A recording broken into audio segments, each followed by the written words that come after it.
Hello student, आप सभी का स्वागत है आपके अपने चैनल एक क्विक सॉल्यूशन में। तो स्टूडेंट, लास्ट वीडियो में हमने अध्याय 3 की प्रश्नावली 3.2 को कंप्लीट कर लिया था। आज हम शुरू करेंगे आपकी प्रश्नावली 3.3। तो स्टूडेंट, जैसे हमने पहले वाली वीडियो में बात की थी कि आपकी जो रैखिक समीकरण होते हैं उनको सॉल्व करने की 3 मेथड होती है, मतलब 3 विधियाँ होती हैं। पहली होती है आपकी मेथड ऑफ सब्स्टिट्यूशन, मतलब प्रतिस्थापन विधि, और सेकंड होती है मेथड ऑफ एलिमिनेशन, मतलब विलोपन विधि, और थर्ड होती है आपकी मेथड ऑफ क्रॉस मल्टीप्लिकेशन, मतलब कि बीज गुणन विधि। और तो स्टूडेंट, इन 3 विधियों में से आपका एक सवाल 100% आपका आना ही आना है। तो हम शुरू करते हैं आपकी पहली प्रश्नावली जो 3.3 है, प्रतिस्थापन विधि, जो पहली विधि है। अब स्टूडेंट, प्रतिस्थापन क्या होता है? तो हम जो रैखिक समीकरण में 2 चर होते हैं आपके, एक x और एक y, या फिर इसके अलावा कोई भी 2 चर होते हैं, तो इसमें क्या होता है स्टूडेंट, हम किसी एक चर को, किसी एक समीकरण में से किसी एक चर का मान निकालते हैं और उस चर के मान को हम अगले समीकरण में रखते हैं, जिससे आपके दूसरे चर का मान निकालता है और पुनः हम फिर से पहले समीकरण में आ जाते हैं। मतलब किसी एक मान को बार बार स्थापित करना ही आपका प्रतिस्थापन कहलाता है। तो चलिए स्टूडेंट, शुरू करते हैं आपकी पहली प्रश्नावली, मतलब जो आपकी पहली मेथड है प्रतिस्थापन विधि, उसका पहला सवाल। x + y = 14, x - y = 4। चलिए शुरू करते हैं आपका पहला सवाल। तो इनसे हम सबसे पहले नाम ले लेते हैं, समीकरण 1 और समीकरण 2।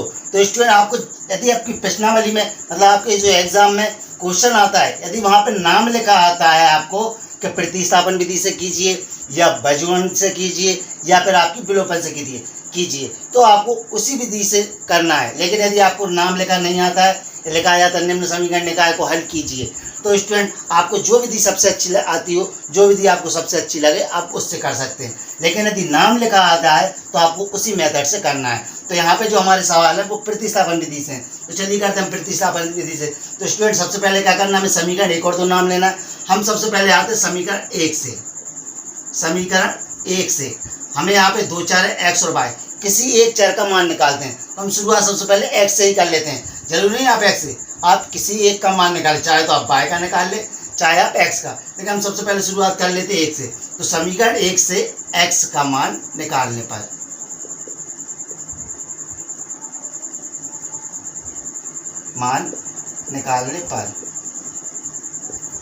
आपने समीकरण 1 से, अब 1 क्या है आपका, x + y = 14। आपको x का मान निकालना है, तो जिसका मान निकालना है और जो शेष है उसका कर देंगे अपन पक्षांतर, मतलब आपका दूसरी तरफ चला जाएगा।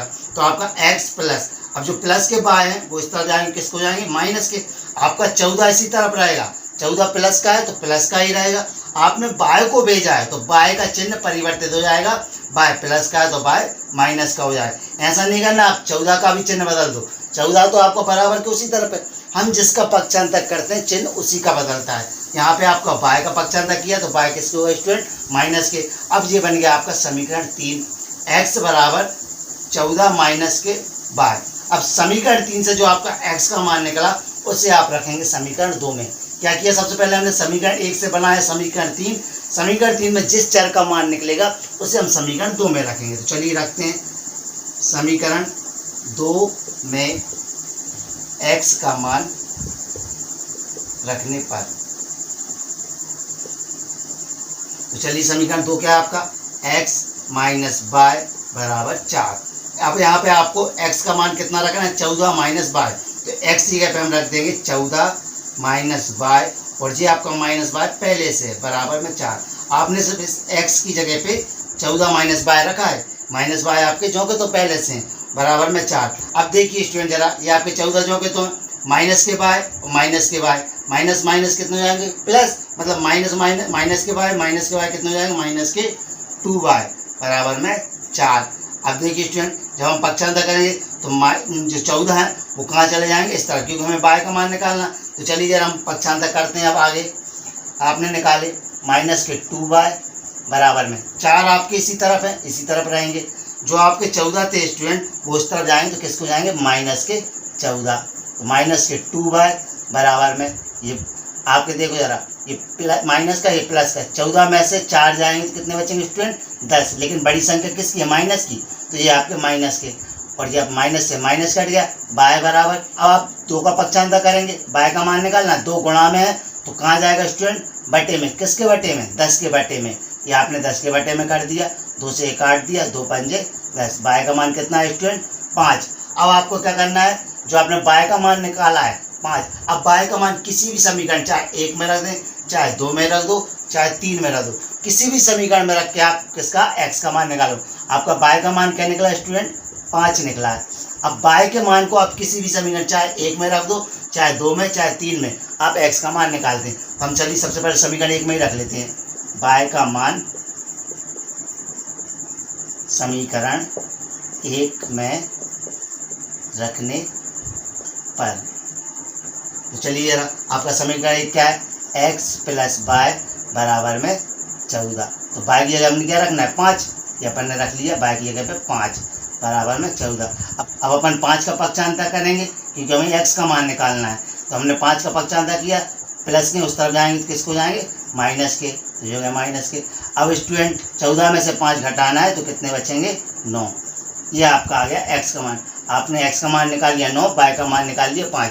तो हो गया स्टूडेंट आपका पहला सवाल। आपने क्या किया, सबसे पहले समीकरण 1 और 2 बनाए। समीकरण 1 से आपने किसी भी एक चर का मान, यहाँ हमने x का निकाला, आप चाहे तो बाय का भी निकाल सकते हैं, बिल्कुल वही का वही बाय का मान निकालेंगे। बाय का मान समीकरण 2 में रखेंगे, 2 में रखने के बाद यहाँ पे आपका किसका मान निकलेगा, x का मान आप किसी भी एक समीकरण में रख देंगे तो आपका बाय का मान निकलेगा। हमने यहाँ पे सबसे पहले x का मान निकाला था समीकरण 1 से, तो समीकरण 1 से x का मान निकालने पर हमें x का मान निकालना है, तो जो कुछ भी है उसका पक्षांतर कर दो।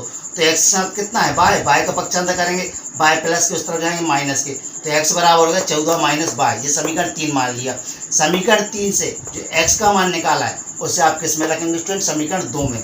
हमने समीकरण 1 से बनाया समीकरण 3, और समीकरण 3 में जो मान निकला उसे हमने रखा समीकरण 2 में। अब 2 क्या था आपका स्टूडेंट, x माइनस बाय बराबर 4, x माइनस बाय बराबर ये हुए आपके 4, ये आपके x का रख दिया आपने 14 माइनस बाय, ये 14 माइनस बाय रखे, ये माइनस बाय बराबर में 4, माइनस बाय कितने होगा, माइनस के 2 बाय, 14 माइनस 2 बाय बराबर 4। अब 14 का पक्षांतर किया तो किसको होगा, माइनस के, 14 में से 4 गए, माइनस के 10 बचे, ये आपके माइनस के 2 बाय, माइनस से माइनस कट गया, बाय बराबर 2, गुणा में कहाँ जाएंगे, बटे में, 10 में 2 का भाग लगाए 5। अब बाय का मान निकला 5, बाय का मान किसी भी एक समीकरण में रख के आप x का मान निकाल सकते हैं। तो स्टूडेंट ये हो गया आपका पहला सवाल। चलिए करते हैं अपने इसका दूसरा सवाल। तो स्टूडेंट आपका प्रश्न क्रमांक दूसरा है, s माइनस टी बराबर 3। ये आपका s है और ये t है, और दूसरा समीकरण दिया है s बटे में 3 प्लस t बटे 2 बराबर में 6। अब यहाँ पे स्टूडेंट आपका दूसरा समीकरण है वो परिमेय संख्या के रूप में है, तो पहले इसको हम सॉल्व करके इसके जैसा बना लेते हैं। तो चलिए इसको हम सॉल्व करते हैं। आप क्या करेंगे, जो आपकी परिमेय संख्या उनको सॉल्व करने का तरीका है, इनका तिर्यक गुणा करेंगे, इसका यहाँ और हर का हर में, क्योंकि आपकी हर अलग है, यहाँ पे 3 है, यहाँ पे 2 है। इसको सॉल्व करने का तरीका क्या है, इसका इंटू करेंगे इस तरफ, इसका इंटू करेंगे इस तरफ, और नीचे का नीचे इंटू करेंगे, जो आ जाएगा वो यहाँ पे यहाँ इंटू करेंगे। तो आइए चलिए करते हैं। हमने 2 का इंटू किया, जो आपका यहाँ पे क्या था, प्लस था, हमने 2 का इंटू किया s में, तो कितने हो जाएंगे 2s, प्लस में 3 का इंटू किया t में, तो 3t बटे में, अब 3 का इंटू किस में करेंगे, 2 में करेंगे, तो 3 दूनी 6 बराबर में ये आपका 6 बराबर में ये आपका 6 हो गया। अब स्टूडेंट जब हमें यहाँ से 6 हटाना तो इसका करेंगे पक्षांतर, बटे वाली राशि कहाँ जाती है, गुणा में, तो इसका गुणा यहाँ हो जाएगा, 6 कितने हो जाएंगे स्टूडेंट, तो हम यहाँ डायरेक्ट लिख लेते हैं, आपके कितने हो जाएंगे 36। तो आपका दूसरा समीकरण बनेगा आपका 2s प्लस 3t बराबर में 36। ये आपका समीकरण दूसरा, और ये आपका समीकरण पहला। ये हो गया आपका समीकरण पहला, ये समीकरण दूसरा, ठीक है, ये हमने लगाया बराबर। अब क्या करना है स्टूडेंट, वही समीकरण 1 से बनाएंगे हम समीकरण 3, उसका मान रखेंगे समीकरण 2 में, और जो भी मान निकलेगा उसे हम किसी भी समीकरण में रख के आप अगले चर का मान निकालेंगे। यहाँ आपके 2 चर हैं, s और t। तो चलिए सबसे पहले करते हैं हम समीकरण 1 से। अब समीकरण 1 क्या है स्टूडेंट आपका, s माइनस टी बराबर में 3। हम किसी भी एक का मान निकालें, चाहे s का निकाल लें चाहे t का निकाल लें, आपका सही है, लेकिन स्टूडेंट आप चाहो तो पहले पद का ही निकालें यदि आपको सरल लगे, और चाहे तो आप इसका भी निकाल लें। हम यहाँ पे पहले निकालें क्योंकि आपको माइनस का इस तरफ जाएगा, प्लस का हो जाएगा। तो s बराबर जो आपका t माइनस का इस तरफ जाएगा, किसका हो जाएगा स्टूडेंट, प्लस का, तो 3 प्लस में t। ये समीकरण इसको अपन बना लेते हैं 3। s का मान क्या निकला यार आपका 3 प्लस में t, ये समीकरण 3। अब समीकरण 3 में किसका मान निकला, s का, इसको मान रखेंगे अपन समीकरण 2 में। तो समीकरण 3 से s का मान समीकरण 2 में रखने पर। तो चलिए जरा आपका समीकरण 2 में मान रखते हैं। समीकरण 2 क्या है आपका, 2s प्लस में 3t बराबर में 36 रखते हैं अपन किसका मान, s का मान। तो चलिए जरा ये 2s की जगह पे क्या रखा स्टूडेंट अपन ने, 3 प्लस में t बराबर प्लस में ये आपका 3t प्लस बराबर में 36 रख लिया। चलिए इंटू करते हैं, 2 का इंटू 3 में करेंगे तो 2 3 6 प्लस में 2 का इंटू t में करेंगे तो 2 और ये t प्लस में यहाँ पे 3t चल ही रहे हैं बराबर में ये आपके 36। अब क्या होगा स्टूडेंट, जो समान संख्या होगी वो जुड़ जाएंगी, 2t और 3t मतलब 2t और 3t कितने हो जाएंगे, 5t प्लस में ये आपके 5t बराबर में 36। अब स्टूडेंट यहाँ से 6 का पक्षांतर करेंगे, हमें मान t का निकालना है तो पहले जो दिया उसका पक्षांतर करें। 6 प्लस का इस तरफ जाएगा, किसका हो जाएगा, माइनस का, ये आपके 5 और t इस तरह बचेंगे, 36 माइनस के 6। अब 36 में से 6 आपको घटाना है तो चलिए जरा घटाते हैं। ये आपके 5t, ये 36 में 6 घटाएंगे कितने बचेंगे स्टूडेंट, 30। अब t का मान निकालना है तो करिए पक्षांतर, 5 गुणा में कहाँ जाएगा, बटे में, किसके बटे में, 30 के बटे में, ये आ गया 5। अब काट दिए, 5 6 30, तो t का मान कितना है स्टूडेंट, 6। अब t का मान किसी भी समीकरण में रख दी, चाहे 1 में रखिए, चाहे 2 में रखिए, चाहे 3 में रखिए। हमें समीकरण एक सबसे सरल दिख रहा है, छोटा दिख रहा है, तो चलिए यार इसी में रख लेते हैं मान। हमने रखा t का मान समीकरण 1 में, चाहे तो आप 2 में भी रख लो, चाहे 3 में रख लो। चलिए हम इसमें 2 में रख के देख लेते हैं। पहले सवाल में हमने 1 में रखा था, इसमें हम 2 में रख के देखते हैं। ये आपका 2s प्लस में 3t बराबर में 36, ये आपका समीकरण 2 है। इसमें हमें t का मान रखना है, t का मान कितना आया, 6। तो 2s प्लस में 3 इंटू t की जगह पर रख लिया अपन ने 6 बराबर में ये आपके 36। अब क्या हुआ स्टूडेंट, 6 में 3 का इंटू कर दीजिए, ये 2s, ये 25 नहीं है s है, प्लस में 6 का 3 में इंटू करेंगे, 6 3 18, ये आपका आ गया 36। अब क्या करेंगे, 18 का पक्षांतर करेंगे, 18 इस तरफ जाएगा तो किसके हो जाएंगे, माइनस के। तो 2s बराबर 36 माइनस के 18, 2s बराबर कितने हो जाएंगे, 36 में से 18 जाएंगे कितने बचेंगे स्टूडेंट, 18। तो s बराबर क्या हो जाएगा, 18 बटे में 2। अब 2 से 18 कट जाएंगे, 2 नाम 18, ये आपका 9। तो s का मान कितना आ गया स्टूडेंट, 9 और t का मान 6। ये हो गया प्रश्न क्रमांक आपका पहले का दूसरा। चलिए अब करते हैं इसका प्रश्न क्रमांक तीसरा। तो स्टूडेंट आपका प्रश्न क्रमांक 3 दिया है 3x माइनस वाई बराबर 3, ये आपका समीकरण 1, और दूसरा दिया है 9x माइनस 3y बराबर 9।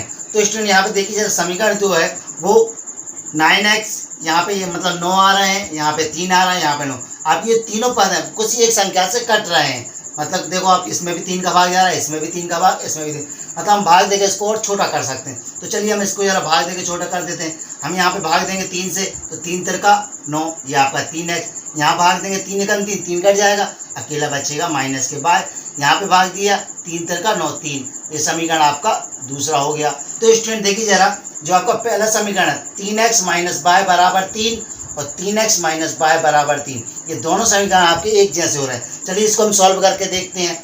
सॉल्व करने की विधि वही, समीकरण 1 से बनाएंगे हम समीकरण 3, उसको उठा के रखेंगे समीकरण 2 में, जो भी मान निकलेगा उसको हम किसी भी समीकरण में रख के करते हैं। अब ये स्टूडेंट आपको बहुत सरल लगने लगा होगा, बस करते जाइए, समीकरण से उठाकर दूसरे समीकरण में रखते जाइए। चलिए पहला समीकरण 1 से, समीकरण 1 से, समीकरण 1 क्या है, 3x माइनस के y बराबर में 3। आप किसी भी एक का मान निकालो, चाहे x का चाहे y का। हम x का मान निकालते हैं। चलिए 3x माइनस के y जो है पक्षांतर करेंगे, उस तरफ जाएंगे, किसके हो जाएंगे, प्लस के। तो 3 प्लस में y, हमें x का मान निकालना है क्योंकि हमें हमेशा चर राशि की मान निकालनी, उसके गुणा में कोई भी संख्या दी हो उसका अपने पक्षांतर कर देंगे। यहाँ गुणा में 3 दिए, पक्षांतर करेंगे, कहाँ चले जाएंगे, बटे में। 3 प्लस y बटे में 3, ये समीकरण आपका क्या हो गया, तीसरा। इसको उठा के रखेंगे आप समीकरण 2 में, क्योंकि समीकरण 1 से बनाया आपने समीकरण 3, तो समीकरण 3 को रखेंगे समीकरण 2 में।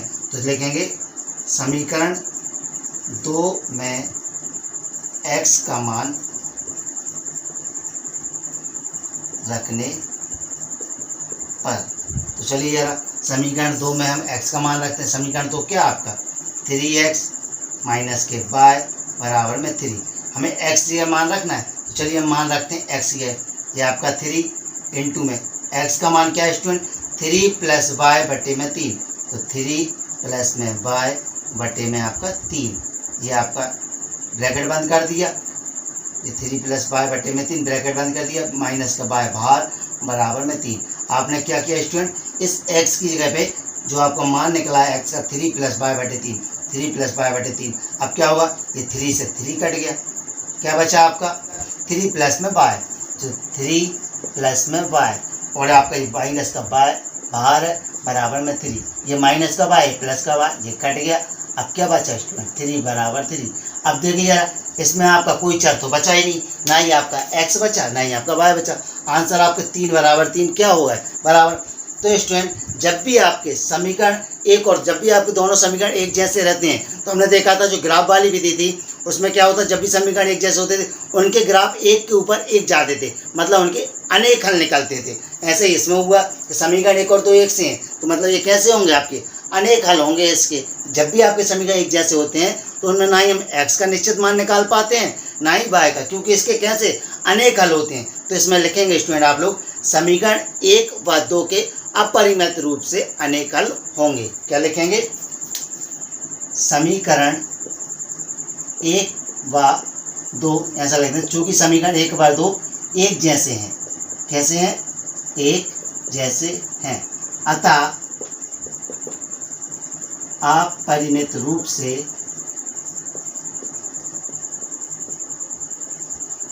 इनके अनेक हल होंगे। स्टूडेंट ये हो गया आपका प्रश्न क्रमांक 3 पूरा। चलिए अब करते हैं प्रश्न क्रमांक इसका पहले का चौथा। तो स्टूडेंट आपका प्रश्न क्रमांक पहले का चौथा है 0.2x प्लस 0.3y बराबर 1.3 और दूसरा समीकरण दिया है 0.4x प्लस 0.5y प्लस बराबर में 2.3। अब स्टूडेंट यहाँ पे जो आपके समीकरण दिए वो आपको दशमलव में दिए, तो सबसे पहले इसको हम नॉर्मल कर लेते हैं, क्योंकि ऐसा करने पे आपको सरल भी पड़ जाएगा और समझ में भी आ जाएगा। तो स्टूडेंट सबसे पहले एक कॉन्सेप्ट समझ लीजिए, जब भी हम दशमलव वाली संख्याओं को सॉल्व करते हैं, जैसे आपकी दी है जैसे 5.3, अब स्टूडेंट इसमें से अपन को दशमलव हटाना है, तो उसको हम कैसे हटा देंगे, हर संख्या के बटे में एक रहता है, ये तो आपको पता है।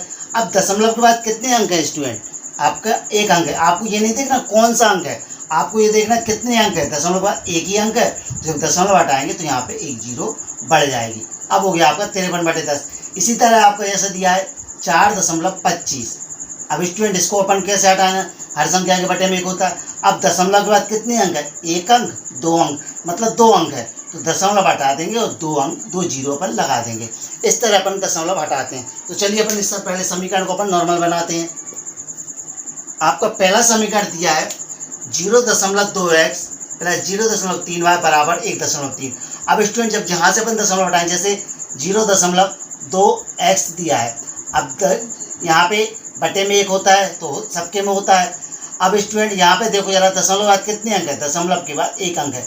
आप x को नहीं गिनोगे क्योंकि वो अंक नहीं है, वो आपका क्या है चर पद है। आप दशमलव के बाद कितने अंक है, एक अंक है, तो जब दशमलव हटाओगे तो कितने हो जाएगी, एक जीरो बढ़ जाएगी। ये आगे जीरो कोई मतलब नहीं, ये भी हट जाएगी। प्लस 0.3y क्या है, 0.3y बटे में। अभी जब यहाँ पे अपन करेंगे तो बटे में से आपने दशमलव हटाई तो बटे में इसके भी 10 आ जाएंगे, ये जीरो हट जाएगी, बराबर में 1.3। यहाँ से जब दशमलव हटाएंगे तो आपकी बटे में कितने जाएंगे, वही 10 आएंगे। अब स्टूडेंट यहाँ पे देखिए इसके बटे में भी 10 है, इसके बटे में भी 10 है। जब परिमेय संख्या जो होती है बटे वाली संख्याएं, उनके हर समान हो तो वो एक बार लिखा जाते हैं कॉमन। तो 2x प्लस के 3y बटे में ये 10 और ये 10 कितने एक बार ये जाएंगे 10, और बराबर में कितने 13 बटे में 10, और ये 10 से 10 कट गए। तब आपका समीकरण बनेगा 2x प्लस में 3y बराबर में 13 सीधा। तो आप डायरेक्ट आप समीकरण लिख लें स्टूडेंट, क्या है आपका 2x प्लस में 3y, 2x प्लस में 3y बराबर में 13, ये आपका समीकरण 1। आपने इस समीकरण को ऐसा बदल लिया। अब हम करते हैं दूसरे समीकरण को। तो चलिए दूसरे समीकरण को ही बदल के देखते हैं अपन। यहाँ पे आपका दूसरा समीकरण दिया है 0.4x। अब यहाँ पे जब दशमलव हटाएंगे तो वो भी यहाँ पे भी बटे में 10 हो जाएंगे, प्लस कितने 0.5 बाय, यहाँ पर भी जब दशमलव हटाएंगे तो बटे में 10 हो जाएंगे।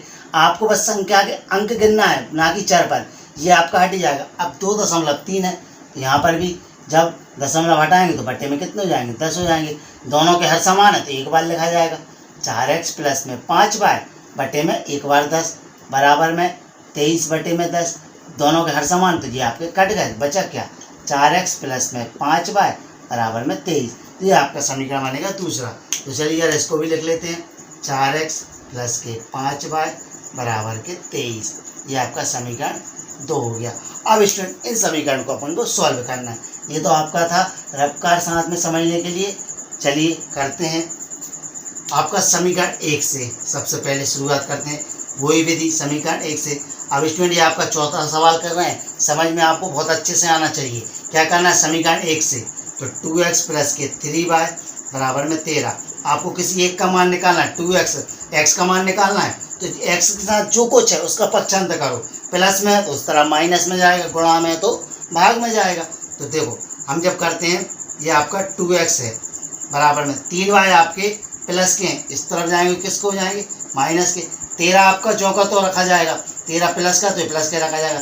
3y जो थे वो इस तरफ जाएंगे तो किसके हो जाएंगे माइनस के 3y। अब 2 आपके गुणा में है, यहाँ से हटा दो तो कहाँ चले जाएंगे, यहाँ भाग में चले गए। ये आपका समीकरण 3। आपने क्या किया, इस प्लस वाली राशि को ले गए माइनस में, गुणा वाली राशि को ले गए बट्टे में, भाग में। ये समीकरण 3 हो गया, जिसमें आपने x का मान निकाल लिया। अब चलिए करते हैं समीकरण 2 में x का मान रखने पर आपने जो समीकरण 3 में x का मान निकाला, इसको अपन रखेंगे समीकरण 2 में। तो आपका समीकरण 2 क्या है 4x। अब चूंकि हम यहाँ पे डायरेक्ट मान रखते हैं, आपको सवाल समझ में तो आ ही रहा है कैसे, तो हम डायरेक्ट करते चलते हैं, क्योंकि अब चौथा सवाल कर रहे हैं तो 100% आना चाहिए। x का मान यहाँ पे जो आपका दूसरा समीकरण है 4x प्लस में 5y बराबर 23, हमें इस x की जगह रखना है ये मान पूरा। तो चलिए हम रख देते हैं, कितना है 13 माइनस के 3y बटे में आपके ये 2 बराबर प्लस इंटू किया। देखो अपने 4x x का मान रख दिया, ये प्लस में क्या है 5y, ये 5y बराबर में 23। चलिए सॉल्व करते हैं। इससे 2 से ये कट जाएगा, 2 एकम 2, 2 3 4। अब कितना बचा 2 का अंदर हो जाएगा गुणा। तो चलिए गुणा करते हैं, 13 का गुणा 2 में करेंगे कितना है 13 दूनी 26 माइनस 2 का गुणा किस में होगा, ये आपका 2 बचा, 2 का गुणा 3 में हम करें 3 दूनी 6y, ये माइनस के प्लस के 5y बराबर में आपके 23। अब स्टूडेंट देखिए, ये माइनस का ये प्लस का, प्लस माइनस माइनस, 6y में से 5y गए, आपका बचा 1y। तो 26 माइनस y बराबर में कितने हो जाएंगे स्टूडेंट, ये आपका 23। अब करिए पक्षांतर, ये यहाँ से यहाँ जाएगा, 26 प्लस के इस तरफ जाएंगे तो माइनस के, ये 23 माइनस के 26। 26 में से 23 जाएंगे कितने बचेंगे 3 बचेंगे, लेकिन ये बड़ी संख्या माइनस की, ये आपके माइनस के।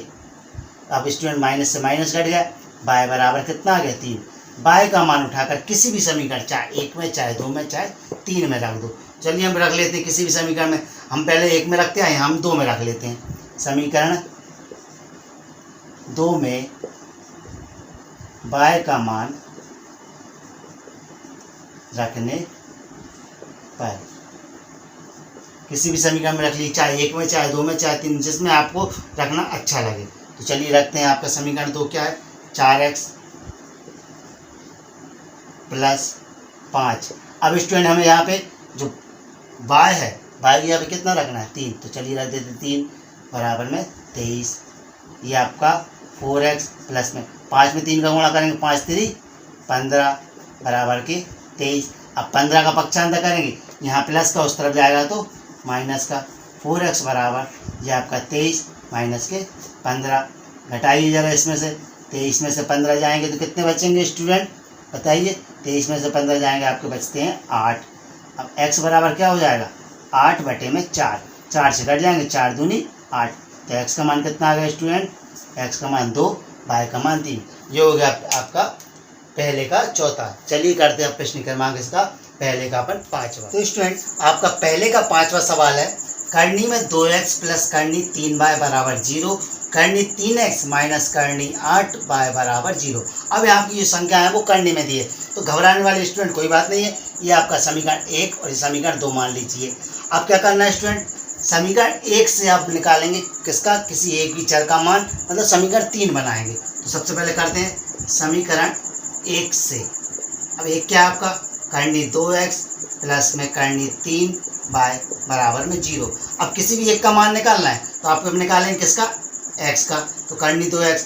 अब जो वाली x का मान निकालना है तो जो कुछ बचता है उसका करते हैं पक्षांतर, तो करनी 3y का पक्षांतर करेंगे तो इस तरफ चला जाएगा, तो माइनस के करनी 3y बचेंगे। अब क्या करना है स्टूडेंट, x का मान निकालना है तो करनी 2 का भी पक्षांतर करेंगे, तो गुणा वाली राशि कहाँ चली जाती है आपकी, बटे में। आपको x का मान निकालना है तो x के साथ जो कुछ है उसका पक्षांतर करेंगे, प्लस वाला उस तरफ जाएगा तो माइनस का, गुणा वाला जाएगा तो भाग में। ये हो गया आपका स्टूडेंट समीकरण 3। अब समीकरण 3 का मान रखेंगे समीकरण 2 में, तो समीकरण 3 से x का मान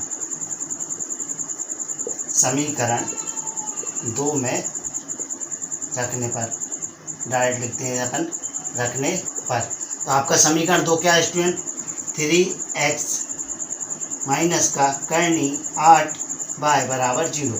आपको इस x का मान रखना है जो समीकरण 3 में दिया है, तो चलिए रखते हैं। ये आपका करनी 3, इस x की अब क्या रखेंगे, माइनस करनी 3y बटे में करनी 2, ये आपका ब्रैकेट बंद, माइनस करनी 8y बराबर में 0। आपने क्या किया स्टूडेंट, इस x का जो आपने मान रखा करनी 3y बटे में करनी 2, ये आपने रख दिया। अब क्या करना है स्टूडेंट, करनी 3 का अपन अंदर गुणा करेंगे, ये करनी 3, ये करनी 3। जब भी किसी संख्या पर करनी, एक सी संख्या पर करनी चढ़ी होती है और उनका गुणा करते हैं तो करनी हट जाती, संख्या लिखा जाती एक बार। तो चलिए हम गुणा करते हैं, करनी 3 का गुणा करनी 3 में करेंगे तो कितना आ जाएगा 3, ये माइनस का है तो माइनस का, बाय दिया है साथ में बाय। आपने करनी 3 का गुणा करनी 3 में किया तो कितना आ जाता है स्टूडेंट, 3 आ जाएगा। बाय गुणा में दिया, माइनस का दिया है तो बाय गुणा में हो गया, तो माइनस का, बटे में कितना है करनी 2, ये माइनस कितना है, माइनस के करनी 8 बाय बराबर में 0। अब स्टूडेंट देखिए जरा, यहाँ पर आपका जो बाय यहाँ भी है, बाय यहाँ भी, तो हम दोनों पक्षों से बाय ले लेते हैं कॉमन। जब आपने बाय कॉमन लिए तो यहाँ पे क्या बचा, माइनस के 3 बटे करनी 2 माइनस के करनी 8 बराबर में 0। हमें किसका मान निकालना है, बाय का निकालना है, और बाय के साथ जो कुछ होता है उसका पक्षांतर करते हैं। अब बाय के साथ में आपका गुणा में दिया ये वाला, कितना दिया है कोष्टक के अंदर, माइनस माइनस 3 बटे करनी 2 माइनस के करनी 8। इस पूरे का पक्षांतर करेंगे तो पक्षांतर जब गुणा वाली राशि कहाँ जाएगी, भाग में। ये पूरी राशि आपकी 0 के बटे में जाएगी, और 0 में किसी भी संख्या का भाग देते हैं तो उसका आंसर क्या आता है 0, मतलब बाय का मान क्या आ गया 0। आपने इस पूरे को जब भाग में लेगा किसके, 0 के भाग में, तो आपका क्या हो जाएगा आंसर, पूरा 0 हो जाएगा। अब 0 मान जो निकला है बाय का, वो समीकरण किसी में रख दो, 1 2 3 में। हम 1 और 2 में रख चुके हैं, 3 में भी रख लेते हैं एक बार। हमने पहले सवालों जो पिछले सवाल हैं उनमें 1 और 2 में रखे, आपका आंसर निकला। 3 में रख के देखते हैं निकलता है कि नहीं। समीकरण 3 में बाय का मान रखने पर आप किसी भी समीकरण में जो आपका एक एग्जैक्ट मान निकल जाता है एक्स या वाई का, उसको आप किसी भी समीकरण में रख सकते हैं। आपने क्या करना है, सबसे पहले यहाँ तक आपको बिल्कुल एक सा करना है। समीकरण 1 से आप किसी भी चर, चाहे एक्स चाहे वाई का मान निकालेंगे, उसको समीकरण 3 बनाएंगे। समीकरण 3 का मान आप रखेंगे समीकरण 2 में, और किसी एक चर का मान निकालेंगे जो आप क्लियर निकल आएगा मान। उस मान को आप फिर चाहे 1 2 3 में से किसी में भी रखना है। हम यहाँ पे 3 में रखना है, तो x बराबर में माइनस के करनी 3 बटे में करनी 2। इस बाय का मान क्या रखना है स्टूडेंट, बाय का मान जो हमारा निकला है वो 0 रखना है। 0 रखेंगे, और 0 का किसी भी संख्या में गुणा होता है तो उसका भी आंसर 0।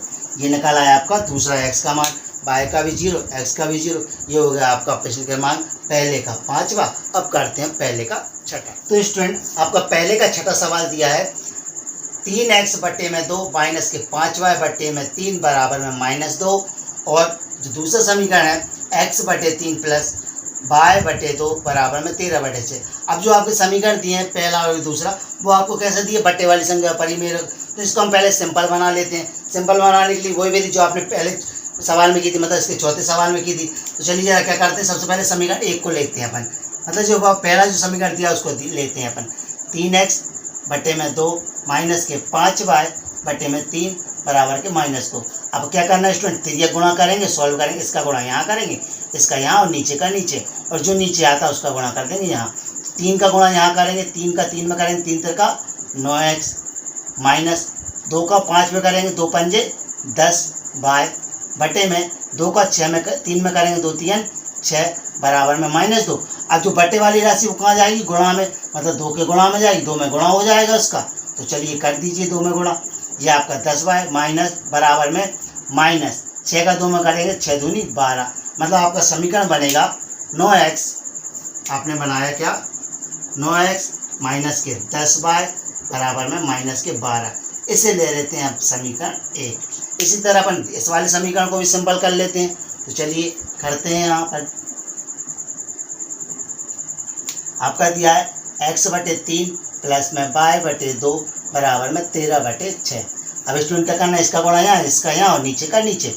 2 का गुणा x में करेंगे 2x प्लस 3 का गुणा y में करेंगे 3y, और इस 3 का गुणा 2 में करेंगे 2 3 6 बराबर में 13 बटे 6।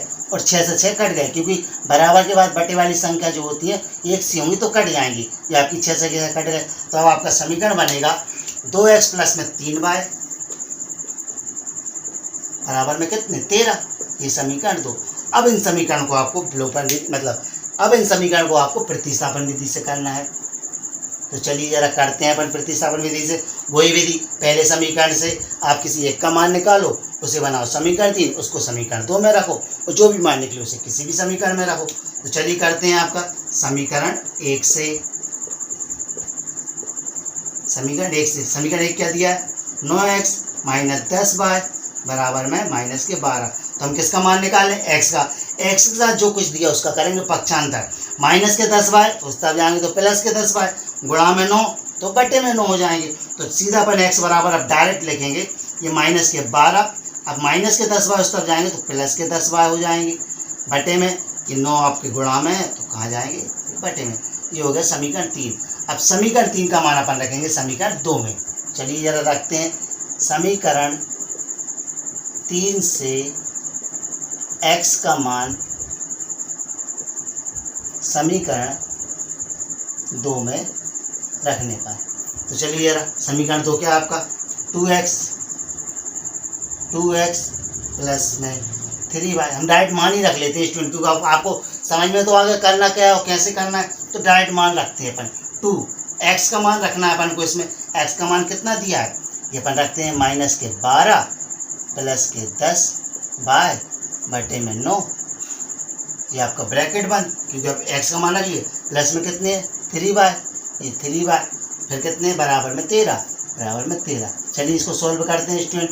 अब इसको अपन सॉल्व कैसे करेंगे, इसका गुणा यहाँ करेंगे और इसका गुणा इसमें भी करेंगे। चलिए स्टूडेंट इसका गुणा यहाँ करते हैं। 2 का गुणा 12 में करेंगे, ये प्लस, ये माइनस का, ये प्लस का, 12 दूनी 24, ये माइनस के 24 प्लस, अब 2 का गुणा 10 में करेंगे तो 10 दूनी 20 बाय बटे में कितना स्टूडेंट 9 है, प्लस के 3 बाय बराबर में 13। अब क्या करना है स्टूडेंट, इसका करेंगे यहाँ गुणा, क्योंकि बटे इसके 1 मानेंगे, इसके बटे में संख्या इसके बटे में नहीं है, इसके बटे पे अपन ने 1 मान लिया, तो करिए तिर्यक गुणा। 1 का गुणा इन दोनों में करेंगे तो वही का वही आ जाएगा, माइनस के 24 प्लस के 20 बाय, ठीक है। अब इसका गुणा यहाँ कर लिए, ये आ गया प्लस में। अब इसका गुणा यहाँ करेंगे, 9 का गुणा 3 में करेंगे, 9 3 27 बाय बटे में इस 9 का गुणा 1 में करेंगे, 9 एकम 9 बराबर में 13। आपने क्या किया स्टूडेंट, इसका गुणा यहाँ किया, इसका गुणा यहाँ किया, नीचे का नीचे किया। 1 का गुणा किया तो माइनस 24 प्लस भी है, जो कि 2 आ गए। इस 9 का गुणा 3 में करेंगे, 9 3 27, ये आपका बाय है, ठीक है। अब 9 का गुणा 1 में किया, 9 बराबर में 13। अब स्टूडेंट क्या करना है आपको, ऊपर वाले सॉल्व कर लेंगे, जो बटे वाली संख्या वो कहाँ जाएगी, इसके गुणा में। तो किसके गुणा में, 13 के गुणा में। चलिए अपन सॉल्व करते हैं। ये माइनस के 24, अब ये 20 बाय और ये 27 बाय, दोनों प्लस के जुड़ जाएंगे। 20 और 27 कितने होंगे स्टूडेंट 47, तो प्लस के 47 बाय बराबर में। अब इस 9 पक्षांतर करेंगे, अब इसका पक्षांतर करेंगे, 9 आपके कहाँ पे भाग में, गुणा में जाएंगे। अब 13 का गुणा अपन 9 में करेंगे तो 13 9 में कितने होते हैं 117। अब क्या करना है स्टूडेंट, अपन को निकालना है बाय का मान, तो 24 का पक्षांतर, 24 इस तरफ जाएगा तो प्लस में हो जाएगा, और 27 गुणा में कहाँ जाएंगे भाग में, तो हम डायरेक्ट निकाल लेते हैं स्टूडेंट। ये देखिए आपने 47 बाय बराबर 24 माइनस का इस तरफ जाएगा तो किसका हो जाएगा, प्लस का। तो 117 प्लस में ये 24। अब 47 भी यहाँ से हट जाएंगे, 47 आपके गुणा में तो कहाँ चले जाएंगे, भाग में। अब क्या करना है स्टूडेंट, आप यहाँ पे मान रखिए, इनको जोड़ी जरा कितने होते हैं। आपने 117 में 24, 7 में 4 जोड़ेंगे 11, हासिल आए 1, 2 1 3 1 4, 1 बटे में 47। अब 141 में 47 का भाग लगाएंगे स्टूडेंट, तो मैं आपको डायरेक्ट बता देता हूँ, ये 3 बार जाएगा, क्योंकि 47 में 3 का गुणा करेंगे तो आपका 141 आएगा। ये आपका आ गया 3। तो चलिए स्टूडेंट, बाय का मान जो 3 निकला वो अपन समीकरण 1 2 3 में से किसी में भी रख लेते हैं। हम रखते हैं समीकरण 3 में बाय का मान। तो आपका दिया है x बराबर कितना, माइनस के 12 प्लस में 10 गुणित में बाय का मान रखना है, ये आपका 3 बटे में कितना है स्टूडेंट, 9। तो चलिए इसको सॉल्व करते हैं। ये माइनस के 12, 10 का 3 में किया गुणा, 10 दिया 30 बटे में कितने जाएंगे, 9। अब स्टूडेंट अपन को घटाना है, ये आपके 30, ये आपके 12, 30 में से 12 जाएंगे कितने बचेंगे स्टूडेंट, 18 बटे में 9, 9 दूनी 18। आपका ये x का मान निकल आया 2 और y का मान 3। ये हो गया स्टूडेंट आपका प्रश्न क्रमांक 1 पूरा। आपने सवाल समझ लिया, क्या करना है, समीकरण 1 से समीकरण 3 बनाना है, 3 को समीकरण 2 में रखना है और जो भी मान निकले उसे किसी भी समीकरण में रखना है। तो ये हो गई आपकी प्रतिस्थापन विधि। अब अगली वीडियो में चलेंगे अपन अगली विधि में। तो स्टूडेंट तब तक के लिए आप इसका रिवीजन करें। वीडियो आपको अच्छी लगती है तो लाइक और शेयर जरूर करें। ठीक है स्टूडेंट, धन्यवाद।